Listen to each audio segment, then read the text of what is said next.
ایک دفعہ آقا علیہ السلام صلی اللہ علیہ وآلہ وسلم خانہ کعبہ کا طواف فرما رہے تھے، تو آپ نے دیکھا کہ آپ کے آگے ایک دیہاتی صحابی وہ بھی طواف کر رہے تھے، اور وہ اللہ تعالیٰ کا ذکر کرتے ہوئے آگے بڑھ رہے تھے، اور ذکر جو اللہ کا کر رہے تھے وہ اللہ کا اسم یا کریمو اس کا ذکر کر رہے تھے، اور یا کریمو کہتے ہوئے آگے بڑھ رہے تھے۔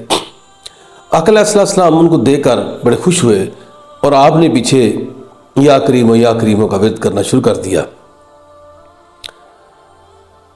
دلچسپ بات یہ ہے کہ وہ جو صحابی تھے انہوں نے پہلے آقا علیہ السلام کو دیکھا نہیں ہوا تھا، بن دیکھے ایمان لائے تھے۔ سبحان اللہ، یہ چکر کاٹ رہے ہیں اور ساتھ وہ یا کریمو اور سرکار مدینہ صلی اللہ علیہ وسلم ان کو دیکھ کر تبسم فرما رہے ہیں، اور ساتھ یا کریمو پڑھ رہے ہیں۔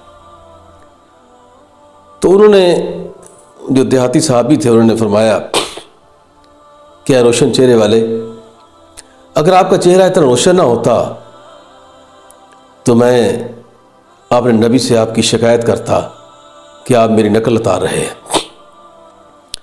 آقا علیہ السلام نے فرمایا کہ کیا آپ نے اپنے نبی کی زیارت نہیں کی، ان کو دیکھا نہیں؟ اگر نہیں دیکھا تو ایمان کس طرح لے آئے؟ تو وہ فرماتے ہیں میں نے ان کو دیکھا نہیں، لیکن اندیکھے ان پر ایمان لایا ہوں، ان کی رسالت کا اقرار کیا ہے اور دار اسلام میں داخل ہوا ہوں۔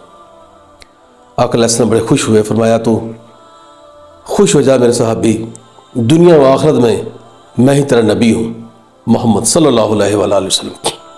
یہ سننا تھا کہ اس کے خوشی سے آنسو نکل پڑے، اور وہ خوشی سے اتنا خوش ہوا کہ آپ صلی اللہ علیہ وسلم کے قدموں پر گر پڑا اور قدموں کو بوسہ دینے لگا۔ آقا نے فرمایا اٹھ، اس طرح نہ کر جس طرح پہلے قوموں کے لوگ کرتے تھے۔ اس نے آپ سے مل کے اس کی خوشی کی انتہا نہ رہی، اور یہ باتیں سرکار مدینہ کے ساتھ ابھی ہو رہی ہیں۔ تو اتنے میں جبریل علیہ السلام تشریف لائے، فرمایا اللہ جی، اے آقا علیہ السلام پیارے نبی، اللہ تعالیٰ فرماتے ہیں کہ ہم آپ کے صحابی کا حساب لیں گے۔ تو جب یہ بات صحابی کو پتہ چلی تو صحابی مسکرائے اور فرمانے لگے کہ اللہ کے نبی صلی اللہ علیہ وسلم، اگر اللہ میرا حساب لے گا تو میں بھی اس کا حساب لوں گا۔ آقا فرماتے ہیں بھئی تو کس چیز کا حساب لے گا اللہ سے؟ تو وہ مسکرائے فرمانے لگے کہ اللہ اگر میرے گناہوں کا حساب لے گا تو میں اس کی بخشش کا حساب لوں گا، وہ تو بڑا بخشنے والا ہے، بڑی اس کی بخشش اتنی زیادہ ہے کہ ہمارے تصورات سے باہر ہے۔ اگر وہ میری کمیوں کوتاہیوں قناعت کا حساب لے گا تو میں اس کی رحمتوں کا حساب لوں گا، کہ اتنی اس کی رحمتیں ہیں جو ہر چیز پہ چھائی ہوئی ہیں، اس کی رحمت ہر چیز پہ حاوی ہے، تو میں اس کی رحمتوں کا حساب لوں گا۔ ابھی یہ اور وہ پھر انہوں نے فرمایا کہ وہ اتنا کریم ہے، وہ اتنا کریم ہے، اور کریم جب قابو پا لیتا ہے تو چھوڑ دیتا ہے۔ یہ باتیں ہو رہی تھیں، آقا علیہ السلام کے آنکھوں سے اتنے آنسو نکلے، آپ اتنا روئے کہ آپ کی داڑھی مبارک آنسو سے تر ہو گئی۔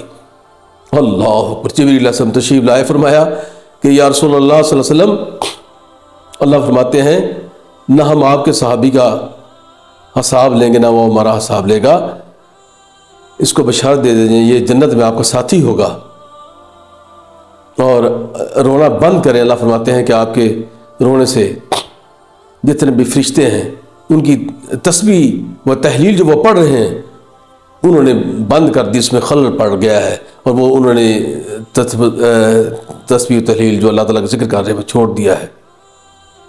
تو آقا علیہ السلام نے جب یہ سنا کہ یہ میرا صحابی جنت میں میرا ساتھی ہوگا، آپ نے میں تبسم فرمایا، اور وہ یا کریم پڑھتا ہوا جب وہاں سے چلا، اس نے کہا کریم جب قابو پا لیتا ہے تو وہ چھوڑ دیتا ہے۔ تو آقا علیہ السلام نے فرمایا کہ یہ وہ شخص ہے جس نے اپنے اللہ کو پہچان لیا، یہ وہ شخص ہے جس نے اپنے رب کو پہچان لیا۔ اللہ بڑا کریم ہے، اللہ بڑا رحیم ہے، اور جب آپ اس کی یہ صفات بیان کریں گے تو وہ بڑا معاف کرنے والا ہے۔ ہمیں اللہ تعالیٰ کا ذکر کرنا چاہیے، اور یا کریموں کا ورد کرنا چاہیے کہ وہ بڑا کریم اور بڑا رحیم ہے، بڑا رحمان ہے، وہ تو بڑا معاف کرنے والا ہے۔ سبحان اللہ۔ اس واقعے سے آقا علیہ السلام کے ساتھ اس صحابی کی محبت، اور دیکھیں اتنی محبت کہ اس کو جنت کی بشارت بھی مل گئی، اور وہ اللہ کا ذکر کرتا ہو وہاں سے چلا گیا۔